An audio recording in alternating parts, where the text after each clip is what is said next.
Hello दोस्तों, current affair of the day में आपका स्वागत है।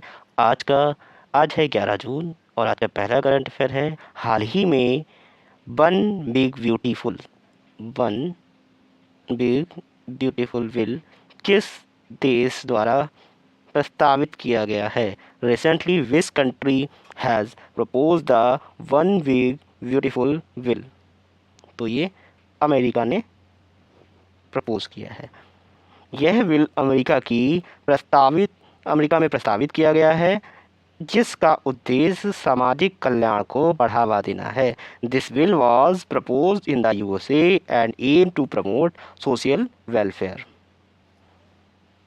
नेक्स्ट है, 2011 और 2023 के बीच घरेलू प्रवासियों की संख्या 12% घटकर कितनी रह गई है? Between 2011 and 2023, the number of domestic migrants decreased to what figure? ठीक है, नंबर ऑफ माइग्रेंट्स जो है डिक्रीज हुए हैं, तो 40.20 करोड़ 40.20 करोड़ लोगों की जनसंख्या, जो लोगों का जो माइग्रेंट्स हैं वो डिक्रीज हुए हैं। प्रधानमंत्री की आर्थिक सलाहकार परिषद के अनुसार प्रवासियों की संख्या में 12% गिरावट की गई है। According to the prime minister's economic advisory council, the number of domestic migrants dropped by the 12%, यानी कि 12% ड्रॉप किया है। अंतर्राष्ट्रीय योग दिवस यानी कि इंटरनेशनल योगा डे पर अखिल भारतीय आयुर्वेद संस्थान कितने दिवसीय योग कार्यशाला आयोजित करेगा? On which the international yoga day, how many days of yoga workshop will hosted by all India institute of Ayurveda? तो ये 3 है, यानी कि इसका आंसर है 3 दिवसीय।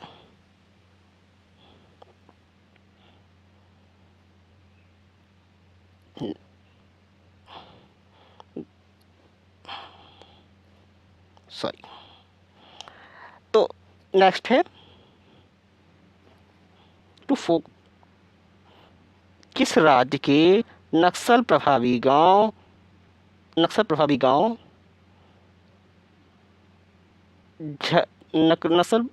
ये देखिए, हाँ, किस राज्य के नक्सल प्रभावित गांव कटेझारी को पहली बार सार्वजनिक परिवहन से जोड़ा गया है? Which state Naxal affected village Katejhari has been connected with the public transport for the first time? तो है इसका आंसर महाराष्ट्र। ठीक है, महाराष्ट्र। यह गांव आज़ादी के बाद पहली बार मुख्य धारा की परिवहन व्यवस्था से जुड़ा है। This village has been connected with the public transport for the first time since independence. Next है, भारतीय निर्वाचन आयुक्त यानी कि election commissioner of India IDEA सम्मेलन में भाग लेने किस देश जाएंगे? The election commissioner of India will attend the IDEA conference in which country? तो स्वीडन में ये कॉन्फ्रेंस कंडक्ट होगा, स्वीडन जाएंगे। इसका मेन पर्पस है the conference in Sweden to aim the promote electoral transparency and integrity. ठीक है, इसका मेन पर्पस है। नेक्स्ट है, DRDO ने हाल ही में कितने उद्योगों को 9 प्रणालियों की तकनीकी हस्तांतरित की हैं? Recently the DRDO transferred technology of 9 system to how many industries? तो ये 10 इंडस्ट्रीज़ हैं। रक्षा अनुसंधान और विकास संगठन, ठीक है, रक्षा अनुसंधान और विकास संगठन ने 10 कंपनियों को ये तकनीकें सौंपी हैं। DRDO has transferred the technology to 10 industries. World wealth report 2025 यानी कि 2025 के अनुसार 2024 में भारत में कितने नए करोड़पति जुड़े हैं? According to the world wealth report 2025, how many new minerals were added in the 2024? ये है 33,000, यानी कि 33,000। भारत में आर्थिक वृद्धि के चलते 33,000 नए करोड़पति बने हैं। Due to the economic growth 33,000 new millions emerge in India. Next है, प्रधानमंत्री नरेंद्र मोदी को किस देश में आयोजित G7 सम्मेलन में आमंत्रित किया गया है? प्रधानमंत्री Narendra Modi has invited to G20 summit in which country? तो G20 समिट कहाँ हुई है अभी? ये कनाडा में सम्मिलित किया गया है।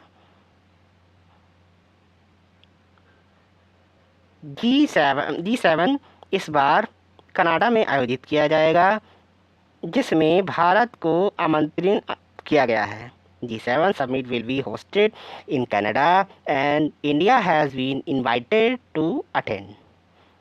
नेक्स्ट पे आते हैं, RBI ने गोल्ड लोन के लिए लोन टू वैल्यू अनुपात कितने प्रतिशत कर दिया है?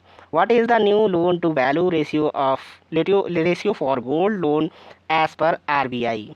ठीक है, RBI ने गोल्ड लोन के लिए कितना अनुपात कर दिया है? ये है 85%।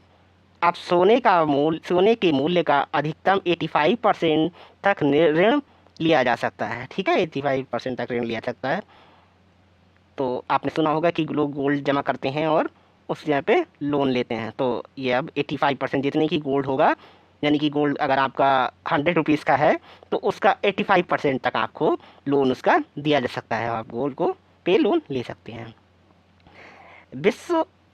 विश्व प्रत्यायन दिवस हर वर्ष किस तारीख को मनाया जाता है? The world accreditation day is observe every year on which date? तो है इसका सही आंसर है 10 जून को मनाया जाता है। यह वैश्विक मानकों और गुणवत्ता सुनिश्चित करने वाले संस्थानों के कार्यों को मान्यता देने के लिए मनाया जाता है। This day recognise the role of accreditation in the ensure global standard and quality.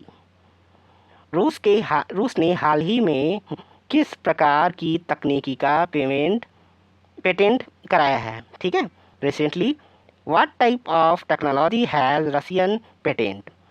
तो सही आंसर है इसका बी, यानी कि अंतरिक्ष यान को ऑर्बिटल स्टेशन से संचालित रूप से लॉन्च करने की तकनीकी। ठीक है, ये क्या है? Take to auto launch spacecraft from orbital station. यह तकनीकी रूस की नई अंतरिक्ष प्रगति की संकेत है। This patent represent the Russia's advancement in the autonomous space technology. Next है, रूस में संयुक्त राष्ट्र महासागर सम्मेलन में भारतीय प्रतिनिधिमंडल ने नेतृत्व किसने किया है? ठीक है, who led the Indian delegations at the UN ocean conference in France? ठीक है, UN ocean conference in France. तो ये जितेंद्र सिंह जी ने, डॉक्टर जितेंद्र सिंह जी ने इसको अटेंड किया है।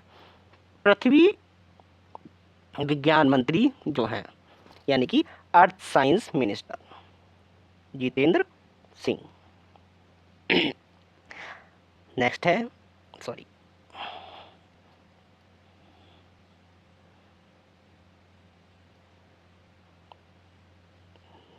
चलिए नेक्स्ट है, 2000 विश्व कीट दिवस हाल ही में किस तिथि को मनाया गया है? विश्व कीट दिवस। ठीक है, विश्व कीट दिवस तो ये है 6 जून को ये मनाया गया है। 6 जून को ये मनाया गया है। ठीक है, 6 जून को यह दिन कीटों की पारिस्थितिक तंत्र को योगदान के लिए पहचानने के लिए मनाया जाता है। This day highlight the role of insects in the ecosystem. चलिए 14 वाले पे आते हैं। इसमें क्या है? Which state demand a 50% share in the central tax in the NITI Aayog meeting? NITI Aayog की बैठक में किस राज्य ने केंद्रीय सरकारों केंद्रीय करों में 50% हिस्सेदारी की मांग की है। तो ये है तमिलनाडु ने 50% हिस्सेदारी की मांग की है। तमिलनाडु ने शिक्षा और वित्तीय संस्थानों को लेकर यह मांग रखी है। Tamil Nadu has demanded the great financial support and education funding. चलिए लास्ट है स्टारलिंक, जो कि एलन मस्क की कंपनी है, स्पेस कंपनी है। स्टारलिंक कंपनी को भारत में सैटेलाइट इंटरनेट सेवा शुरू करने की अनुमति दी गई है। यह किस देश की कंपनी है? तो जैसा कि हम लोग जानते हैं ये कहाँ की, यूएस, जो हमारे जो एलन मस्क हैं वो यूएस से हैं, तो ऑब्वियसली वहाँ की कंपनी क्या होगी, ये यूएस की होगी। एलन मस्क की कंपनी है, ये यूएस की है। ठीक है, स्टारलिंक कंपनी यूएस की है। Starlink is satellite broadband service by the SpaceX, a US-based company। चलिए आज का क्वेश्चन ऑफ द डे है, नील नदी किस महाद्वीप में बहती है? नील रिवर फ्लोज विच कंटिनेंट? तो यहाँ आपको लिखना है, या एशिया है, अफ्रीका है, यूरोप है और ऑस्ट्रेलिया है। इसका आपको जवाब कमेंट में देना है।